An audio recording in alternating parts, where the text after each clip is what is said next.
just want to ask, how are you guys feeling about these videos? Let me know, because it's been intermittent on viewership, and I'm not complaining. I don't care about that, I don't care about, watch my videos. But I'm interested to know if you guys actually like this content or not. Because if you don't, then there's no point in me making it. And that's more a me thing than a you thing. Like, that's not me saying, oh, you guys should be watching the stuff I make. It's the exact opposite. It's, oh, I should be making stuff these guys want to watch. And if you don't like it, even if I enjoy it, then, I'm going to have to stop it. Or rather, look at something else, or rebox it, or rechange it. So let me know if you like it. If you don't like it, I've seen some people do enjoy it, but then I've also seen that, for example, the last video I did is my least viewed video.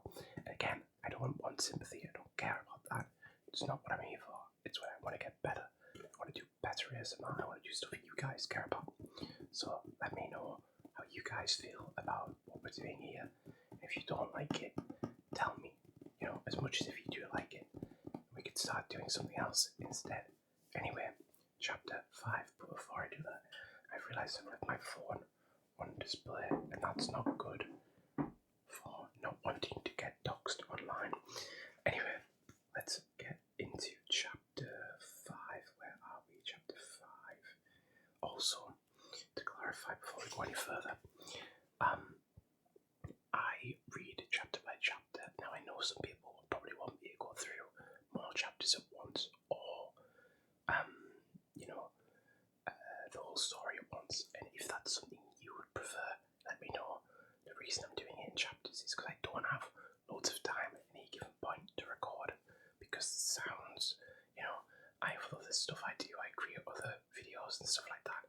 So if you have a desire for more at once, and that's why you don't like them as they are currently, let me know. I'll try and see if I can change that to do 2 chapters at a time, or something like that. Bigger books, that changes, but this one, they are small, admittedly, but that's kind of the point of why I was doing them. Anyway, let's get started, because you're probably bored of hearing me ramble. The rescue of the Tin Woodman. When Dorothy awoke, the sun was shining through the trees, and Toto had long been out chasing birds around him, and squirrels. She sat up and looked around her. There was the Scarecrow, still standing patiently in his corner, waiting for her. "We must go and search for water," she said to him. "Why do you want water?" he asked. "To wash my face clean after the dust of the road, and to drink so the dry bread will not stick in my throat." "It must be inconvenient to be made of flesh," said the Scarecrow thoughtfully, "for you must sleep and eat and drink. However, you have brains, and it is worth a lot of bother to be able to think properly." They left the cottage and walked through the trees until they found a little spring of clear water, where Dorothy drank and bathed and ate her breakfast. She saw there,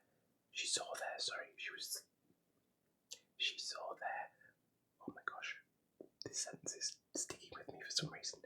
She saw there was not much bread. She saw there was not much bread left in the basket, and the girl was thankful the Scarecrow did not have to eat anything, for there was scarcely enough for herself and Toto for the day. When she had finished her meal and was about to go back to the road of yellow brick, she was startled to hear a deep groan nearby. "What was that?" she asked timidly. "I cannot imagine," replied the Scarecrow, "but we can go and see." Just then another groan reached their ears, and the sound seemed to come from behind them. They turned and walked through the forest a few steps, when Dorothy discovered something shining in a ray of sunshine. That's a horrible sentence. That fell between the trees. She ran to the place and then stopped short with a little cry of surprise. One of the big trees had been partly chopped through, and standing beside it, with an uplifted axe in his hand, was a man made entirely of tin. His head and arms and legs were jointed upon his body, but he stood perfectly motionless, as if he could not stir at all. Dorothy looked at him in amazement, and so did the Scarecrow, while Toto barked sharply and made a snap at the tin legs, which hurt his teeth. "Did you groan?" asked Dorothy. Yes, answered the Tin Man. I did. I've been groaning for more than a year, and no one has ever heard me before or come to help me. What can I do for you? She inquired softly, for she was moved by the sad voice in which the man spoke. Get an oil can and oil my joints, he answered. They are rusted so badly that I cannot move them at all. If I am well oiled, I shall soon be all right again. You'll find an oil can on a shelf in my cottage. Dorothy at once ran back to the cottage and found the oil can, and then she returned and asked anxiously, Where are your joints? Oil my neck first, replied the Tin Woodman. So she oiled it, and as it was quite badly rusted, the Scarecrow took hold of the tin head and moved it gently from side to side until it worked freely, and then the man could turn it himself. Now oil the joints of my arms, he said. And Dorothy oiled them, and the Scarecrow bent them carefully until they were quite free from the rust and as good as new. The Tin Woodman gave a sigh of satisfaction and lowered his axe, which he leaned against the tree. This is a great comfort, he said. I have been holding that axe in the air ever since I rusted, and I'm glad to be able to put it down at last. Now if you will oil the joints of my legs, I shall be all right once more. So they oiled his legs until he could move them freely, and he thanked them again and again for his release, for he seemed a very polite creature and very grateful. I might have stood there always if you had not come along, he said. So you've certainly saved my life. How did you happen to be here? We are on our way to the Emerald City to see the Great Oz, she answered, and we stopped at your cottage to pass the night. Why do you wish to see Oz? He asked.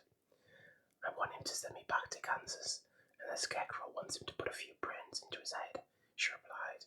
The Tin Woodman appeared to think deeply for a moment, then he said, Do you suppose Oz could give me a heart? Why, I guess so, Dorothy answered. It would be as easy as to give the Scarecrow brains. True, said the Tin Woodman.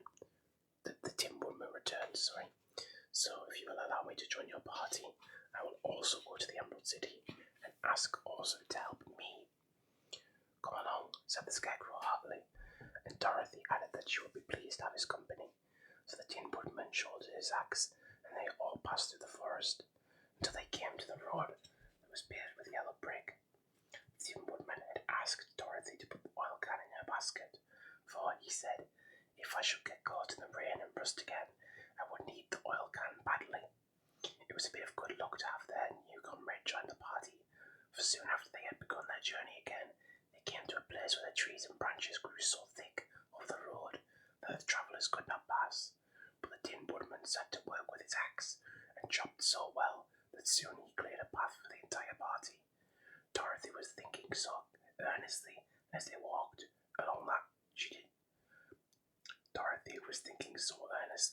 walked along that she did not notice when the Scarecrow stumbled into a hole and rolled over to the side of the road. Indeed, he was obliged to call to her to help him up again. Why didn't you walk around the hole? Asked the Tin Woodman. I don't know enough, replied the Scarecrow cheerfully. My head is stuffed with straw, you know, and that is why I'm going to Oz to ask him for some brains. Oh, I see, said the Tin Woodman. For after all, brains are not the best things in the world. Have you any? Inquired the Scarecrow. No, my head is quite empty, answered the Woodman. Once I had brains, and a heart also. So having tried them both, I should much rather have a heart. And why is that? Asked the Scarecrow. I will tell you my story, and then you will know. So while they were walking through the forest, the Tin Woodman told the following story. I was born the son of a woodman. Ironic. No, I'm kidding. Who chopped down trees in the forest and sold the wood for a living. When I grew up, I too became a woodchopper, and after my father died, I took care of my own mother as long as she lived.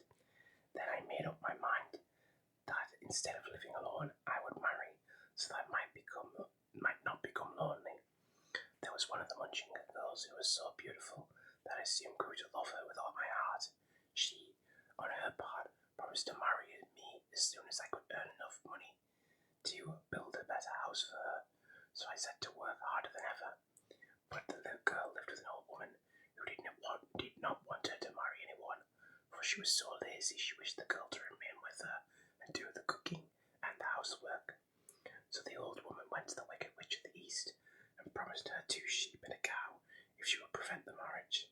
Thereupon, the Wicked Witch enchanted my axe, and when I was chopping away at my best one day, for I was anxious to get the new house and my wife as soon as possible, the axe slipped all at once and cut off my left leg.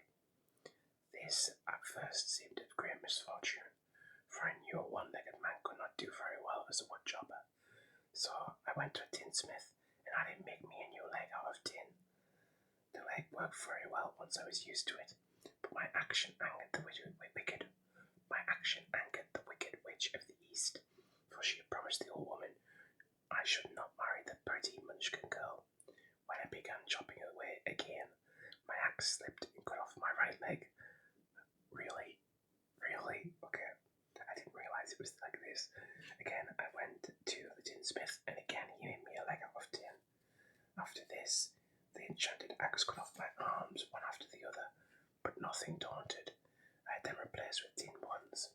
The Wicked Witch then made the axe slip and cut off my head, and at first I thought that was the end of me, but the tinsmith happened to come along, and he made me a new head out of tin. Brilliant. I thought I had beaten the Wicked Witch then, and I worked harder than ever, but I little knew how cruel my enemy could be. She thought of a new way to kill my love for the beautiful Munchkin maiden, and made my axe slip again, so they cut right through my body, splitting me into 2 halves. Once more the tinsmith came to my help and made me a body of tin, fastening my tin arms and legs and head to it by means of joints, so that I could move around as well as ever. But alas, I had now no heart, so that I had lost all my love for the Munchkin girl, and did not care whether I married her or not. I suppose she is still living with the old woman, waiting for me to come after her. My body shone so brilliantly in the sun that I felt very proud of it, and it did not matter now if my axe slipped, for it could not cut me. There was only one danger, that my joints would rust, but I kept an oil can in my cottage and took care to oil myself whenever I needed it. However, there came a day where I forgot to do this, and being caught in a rainstorm, before I thought of the danger, my joints had rusted, and I was left to stand in the woods until you came to help me. It was a terrible thing to undergo, but during the year I stood there, I had time to think that the greatest loss I had known was the loss of my heart. While I was in love, I was the happiest man on earth, but no one can love who has not a heart, so I am resolved to ask Oz to give me one.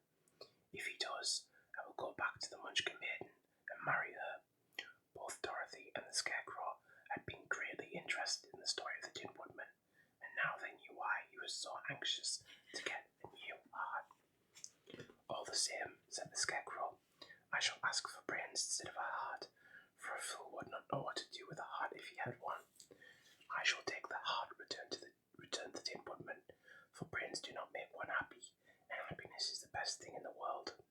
Dorothy did not say anything, for she was puzzled to know of which her 2 friends was right, and she decided if she could only get back to Kansas at 9 a.m., it did not matter so much whether the Woodman had no brains and the Scarecrow no heart, or each got what he wanted.